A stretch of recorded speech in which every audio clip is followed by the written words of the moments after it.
네, 한 주의 시작 여의도 정치를 깊이 있고 날카롭게 들여다보는 시간 정치 먼데이. 오늘은 최재성 전 청와대 정무수석과 함께합니다. 안녕하십니까, 수석님? 예. 안녕하세요. 예, 무기한 단식 선언 이야기부터 하겠습니다. 이재명 대표. 일단 뭐 여당에서는 뭐 내수용 선택 뭐 이런 이야기를 하고 있고 굉장히 비판하고 있는데 그 야당에서는 어떻게 생각을 하세요? 사실 이재명 대표의 단식 문제는 예. 그 단식이라는 방법을 포함해서 사실 저는 한 5월 초, 4월 말 5월 초쯤으로 기억을 하는데 그때도 이제 후쿠시마 오염수 그 즈음에 이거 큰일 났다. 나라가 이래서 어떡하냐 해서 대표로서 단식을 포함해서 비상한 결단을 할 수밖에 없지 않느냐라는 얘기를 저는 직접 들었어요. 예. 이재명 대표에게. 그래서 이것을 놓고 뭐 무슨 소위 뭐 방탄용이다 뭐 어쩌고 저쩌고 하는 것 자체가 해당 사항이 없는 것이 이미 4말 5초 고즈음인데 그때부터 후쿠시마 오염수 방류에 대한 우리 정부의 이런 이제 굉장히 무책임한 이런 태도를 보고 그때부터 고민을 했었던 거죠. 근데 이것과 검찰이 저 체포동의안 관련해서 뭔가 올 때 국회로 올 때 그것과 좀 겹치는 시기여서 여당에서는 그것을 의심하는 것 같은데요. 두 가지인데요. 예. 첫 번째 저는 몇 개월 전부터 오랫동안 수사했던 이재명 대표 관련 건들 있잖아요. 이런 것을 검찰이 정치적으로 스케줄을 조정할 것이다. 다시 말해서 한 4, 5월쯤에 수사 시작하면은 8월 이전에 소위 말해서 영장 청구하기 어렵잖아요. 예. 근데 길게는 2년 뭐 짧게는 1년 반 예. 정도 이렇게 수사를 해온 사안들을 8월 이전에 영장 청구를 못 한다는 거는 안 한다는 거는 그거는 정치적으로 해석할 수밖에 없거든요. 검찰의 행태에 대해서. 그래서 정기국회 열려야 아마 체포동의안을 통해서 영장 절차를 진행을 할 거다라고 수개월 전부터 저는 얘기를 했어요. 예.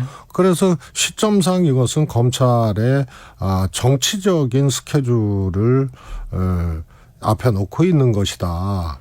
검찰의 정치적인 의도를 인정한다고 하더라도 그걸 오히려 역으로 쳐버리기 위해선 오늘 뭐 가령 뭐 소환 통보를 했다라고 하면 뭐 안 한다고 했지만 안 간다고 했지만 그냥 가버리는 건 어떻습니까? 아니 이제 대표는 예. 원래 이제 8월 달에 가버리겠다 그랬잖아요. 예. 가겠다 그랬잖아요. 예. 그럼 5일 차이 나는 거거든요. 검찰의 일정하고. 그렇잖아요. 8월 그렇죠. 30일 날 가겠다고 했는데. 예.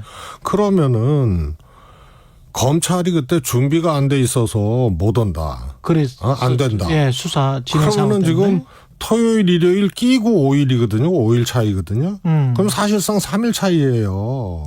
그러면 이재명 대표가 가겠다고 하는 30일은 그 날짜는 안 되고. 예. 지금은 4일 아니면 안 된다 그러고. 그럼 대표로서의 어떤 일정도 있고 그런 거 아닙니까? 그래서 9월 중순에 가겠다고 러프하게 일정을 또 이재명 대표가 제시를 했어요. 9월 중순쯤에. 네, 그래서 예. 이 문제는 언제 출두하느냐 또 언제 영장 절차에 들어가느냐의 문제는 철저히 검찰의 정치적 스케줄, 정치적 의도가 있는 스케줄이라고 저는 그렇게 단정할 수밖에 없어요. 이거는. 근데 이제 국회에서 또 그래가서 체포동의안이 뭐 부결되고 그러면 그게 오히려 민주당이나 이재명 대표에게 불리한 거 아닙니까? 두 가지인데요. 예. 저는 뭐 부결될 수도 있고 또 그렇지 않을 수도 있다고 봅니다. 왜냐하면은 이 부결이 않는 이제 부담도 있고요. 그래서 이재명 대표가 지금 굉장히 뭐라 그럴까요? 이 야당 대표로서 또 정치 지도자로서 결단하는 모습, 정면 돌파하는 모습 예. 이런 것에 시동을 건 것이 사실은 4월 말 5월 초에 제가 직접 들은 이제 단식을 포함한 비상한 결단이 필요한 거 아니냐라는 생각. 그 뒤로 영장 심사를 피하지 않겠다. 방탄하지 않겠다고 예. 대표 연설에서 얘기를 했잖아요. 그랬죠. 그래서 이게 이재명 대표의 생각과 행간을 읽을 수 있는 이 장면들이었거든요. 그리고 단식이에요. 그래서 저는 뭐 법에도 없고 뭐 규정에도 없지만 체포동의안이 정기국회 때 이제 9월에 만약에 올라온다면 그것을 표결하지 아니하고 당론가결 연후에 심사 받겠다. 이렇게 저는 나올 수도 있다고 봅니다. 이재명 대표가 예, 당론 가결 그래서 연후에 꼭 심사를 가결이냐 받겠다. 부결이냐 이제 이런 문제로 들어가지 않고 그게 이제 오히려 검찰이 휘말리지 않겠다. 예, 검찰의 전략에. 체포동의안이라는 것이 사실은 구속을 의미하는 게 아니잖아요. 그렇죠. 가결된다 하더라도 예. 일정 시간에 이제 영장 결과가 나오기 전까지 실질 심사를 받아봐야죠. 예. 구금 상태를 얘기하는 건데 그것이 어떻게 보면은 치욕일 수도 있고 억울하고 분노스러운 이재명 대표 입장에서는 치욕일 수도 있지만 정면 돌파 기조로 따지고 있으면 일종의 아주 평화적인 이 정면 돌파, 저항, 이런 걸로 또 해석될 수도 있기 때문에요. 예. 그렇게만 부결될 경우에 후폭풍, 뭐 이렇게만 볼 수는 없다고 보고요. 설령 부결된다 하더라도 저는 지금쯤이면 검찰의 행태, 검찰의 시간표, 이런 것에 국민적 정당성이나 동의를 얻기는 이미 어려워졌다고 보기 때문에요. 예. 1차보다 저는 후폭풍이 덜하다고 보고요. 예. 또 지금 이재명 대표 단식에 대해서 비판하는 아까 말씀드리려다 말았습니다만 그런 논리 중에 하나가 사법 리스크를 돌파하기 위한 뭐 전략적인 선택이다 뭐 이런 식으로 이제 얘기하고 폄하하는데요.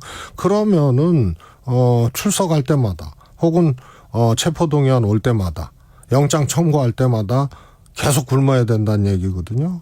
그래서 그거는 1차 때 안 그랬잖아요. 그다음에 처음에 대장동으로 체포동의안 올릴 때 그때 뭐라 그랬어요.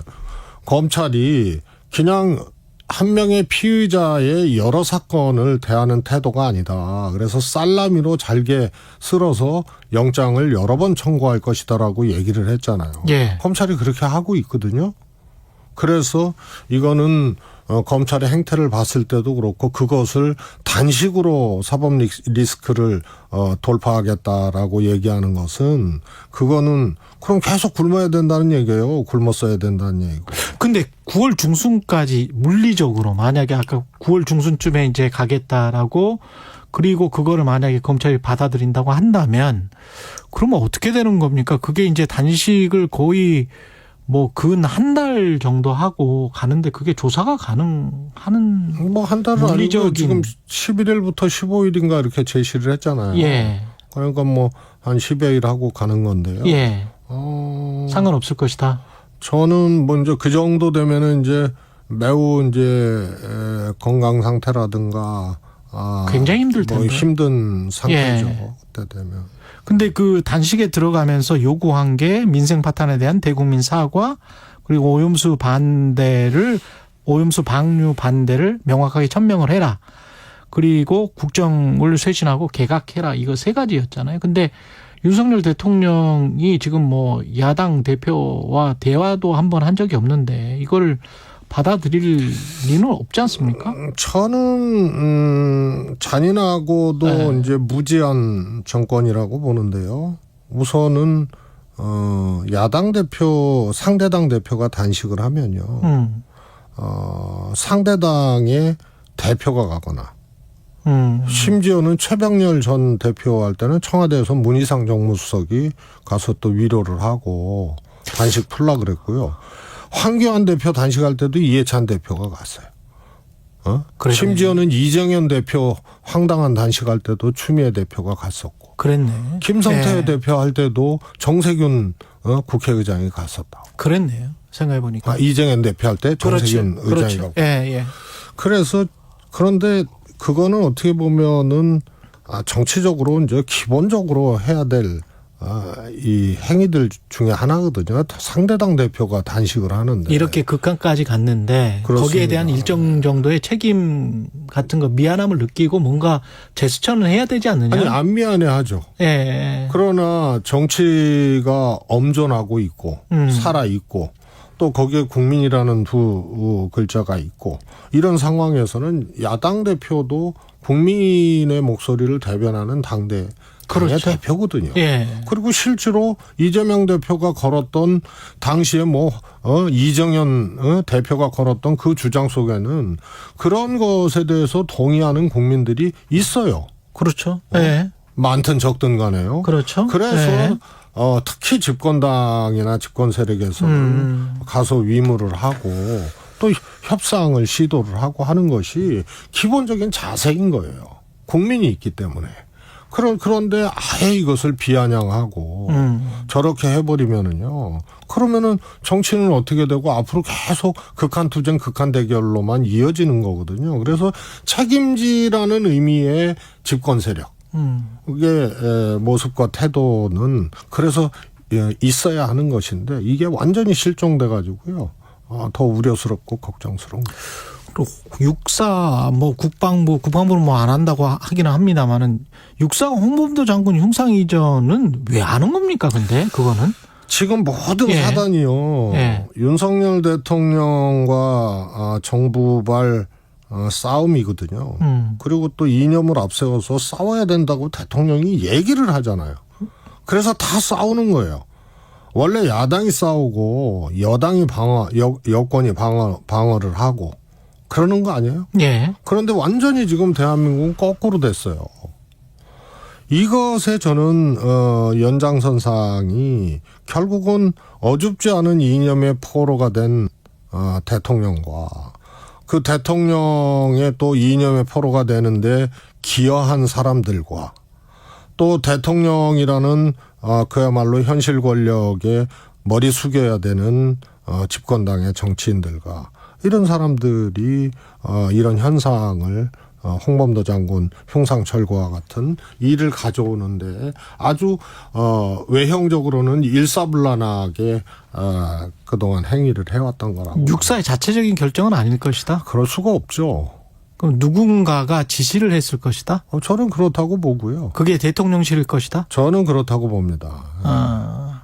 그러면 그 국민적인 논란이 됐는데 문재인 전 대통령이 이야기한 것처럼 대통령실이 나서서 논란을 좀 정리를 하고 흉상 계획을 철회하는 게 맞습니까? 아니면은 이렇게 해서 총선에도 글쎄요, 봉오동 전투랄지 홍범도 장군의 위상이랄지 뭐 이런 것들을 생각을 하면 사람들이 홍범도 장군을 나쁜 사람으로 보는 사람은 없는 것 같은데 한국 사람 중에서는 아니 저게요. 예. 현 정권에 의해서 예.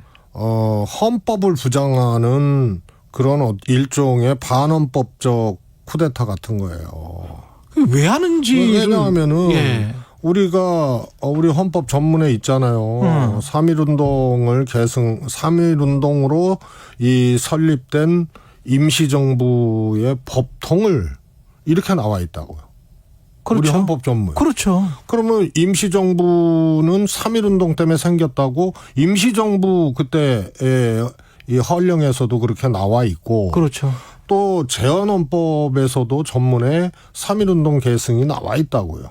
그래서 3.1운동과 임시정부는 우리 정부의 적통이에요.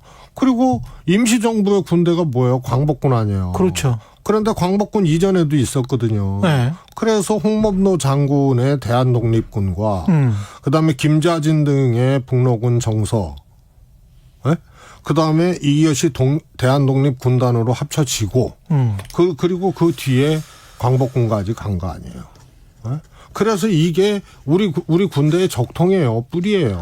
정부는 자꾸 이제 그거 헌법 부정이죠, 이게. 2018년 3월 설치 당시부터 공산주의 논란이 있었다 뭐 이런 식으로 이야기를 하는데 아니 그건 일부가 그렇게 얘기를 할 수가 있지만 적어도 홍범도 장군은 저는 개인적으로 공산주의 뭐 입당 전력이든 뭐든 이런 것들이 독립운동했던 분들이 당시 상황에서 불가피한 선택이든지 혹은 또 자신의 소신에 따른 선택이든지 독립운동과는 좀 별개로 그것을 봐줘야 된다는 저는 개인적으로 그런 생각이에요. 아니 이런 식으로 따지면 우크라이나 같은 경우도 소련군이었는데 당연하죠. 1950년도에 소련군이었는데 그러면 우크라이나는 자유가치동맹을 지금 같이 한다고 자유와 번영을 같이 하겠다라고 대통령이 직접 이야기를 했잖아요. 그거는 역사의 부정이죠. 그러면 그 사람들은 다 공산주의 후손들 아닙니까? 그러니까요. 젤렌스키 대통령 어떻게 할 거예요? 남로당에 이게 말이 이게 수개로 사형 선고까지 자꾸 정부가 이런 식으로 말을 하는 거는 조금 이상한 것 같아요. 그래서 그게 어줍지 않은 이념의 포로가 되면 사실은 굉장히 이게 무서운 거예요. 그리고 온전히 이거는 대한민국과 국민들의 엄청난 이제 손해로 오게. 그럼 중국이랑 베트남이랑 다 수교를 끊어야 되는 거 아니에요? 다 공산당 정부인데? 아마 중국에 대해서는 수교를 끊는다는 생각은 못해도 네. 적어도 뭐 한미일 이 안보 체계 이런 것을 통해서 적까지는 아니더라도 대척점으로 설정을 해놨을 거예요. 이게 뭐 자유가치동맹이라는 게 지금 미국이 베트남이랑 포괄적이고 전략적인 파트너십을 체결한다고 계속 지금 외신에서 뜨고 있던데 베트남도 공산당 정부거든요. 그렇습니다. 예, 인권 탄압하고 있고, 예, 반체제 세력이 뭐 200명이 지금 민주화 인사들이 다 투옥돼 있다 그러고 그런 게 이제 공식적으로 다 나오고 있는데 그런 것들은 또 어떻게 정리할 건지 모르겠습니다. 정리가 안 되는 거죠. 그래서 지금 시대에 지금 이걸 이야기하는 게 맞나? 그러니까 자유라는 윤석열 대통령이 취임사부터 수십 번을 얘기하고 저는 그때 대통령 취임사가 뉴라이트 선언문이다라고 그때 얘기를 했었어요. 예. 그런데 지금 저는 지금도 그런 확신이 있는데요. 자유라는 윤 대통령의 일종의 상표처럼 돼버린 그 언어 속에 어줍지 않은 이념 대결과 또 이로 인한 이제 혼란 이런 것들이 이제 싸움, 갈등 이런 것들이 매우 무섭게 지금 진행이 되고 있는 거죠. 과거에는 민주당이 너무 이념적에서 문제가 됐었던 적이 있었던 것 같습니다. 그리고 이제 민생이랄지 경제를 안 살핀다 뭐 이런 비판을 많이 받는 것 같은데 사실 지금 민생이나 경제가 지금 부글부글 하는 상황이거든요. 굉장히 힘들고 기업인들도 지금 굉장한 압박감을 느끼고 있거든요. 근데 그건 신경 안 쓰는 것 같은데. 보통은 이제 정권 말기에 역대 대통령들이 했던 말, 민주당 출신 대통령 말고 저쪽에서 주로 했던 말이 인기가 없어도 할 건 한다. 훗날 역사가 평가할 것이다. 뭐 이런 거거든요. 근데 윤석열 대통령은 이 집권 초기에 그런 말을 해요. 인기 없어도 한다. 뭐 전 정부에서 거덜난 곡감 말이야. 재정 안 풀고 오히려 긴축 재정하겠다. 이런 것을 인기에 연연하지 않겠다. 인기가 없어도 이런 말을 해요. 그래서 제가 보기에는 어설픈 이념의 포로가 된 흔적들이 여러 군데서 나타나기 때문에요. 저는 뭐 특히 경제나 민생 문제 이런 것은 능력도 없고 의지도 없는 것 같아요. 능력도 없고 의지도 없다? 그렇습니다. 네. 이런 경제적인 어려움이 지금 예고되고 일어나는 것이 아니고 이미 윤석열 대통령이 후보 시절부터 본인도 읽었을 거예요. 경제적인 어려움이 온다. 이건 국제적 상황이라든가 여러 가지 요인들이. 그러면은 대통령이 됐으면 바로 그런 것에 대해서 대비를 했어야 되는데요. 그때 당시 기억나실까 모르겠는데요. 소위 말해서 비상경제대책회의를요. 한참 후에 대통령 주재로 했어요. 그전에는 어디서 했냐. 기재부 차관이 했어요. 그래서 경제 상황에 대한 인식부터 안 돼먹은 사람들이에요. 그리고 얼마 전에 어떻게 됐어요. 취임 10여 개월이 되어서야 이제는 경제다 해서 경제 챙기겠다고 얘기를 하잖아요. 그러면은 이 정권 초기에 비상경제라고 얘기를 해놓고 비상경제대책회의는 문재인 대통령 때는 대통령 주재로 늘 했었어요. 그럼 비상경제라고 선언을 해놓고 차관이 주재하고, 나중에 장관이 하고, 예. 그 경제수석이 또 하고, 그러다가 대통령 주재는 몇 번 하다가 지금도 하고 있나 모르겠어요. 그런데 그때 비상경제가 뭐 해제되는 상황이었어요. 지금까지 그렇죠. 이어지고 있는데 예. 그동안 비상경제 대책회의 대통령 주재로 몇 번이나 했는지 모르겠어요. 그리고 1년 15개월 지난 다음에 지금부터 경제 챙기겠다고 얘기를 하고, 그래서 앞뒤가 맞지를 않는 거예요. 그래서 관심도 없고 능력도 없다. 의지도 없고 능력도 없다라고 평가할 수밖에 없죠. 예. 여기까지 말씀 듣겠습니다. 최재성 전 청와대 정무수석이었습니다. 고맙습니다. 감사합니다.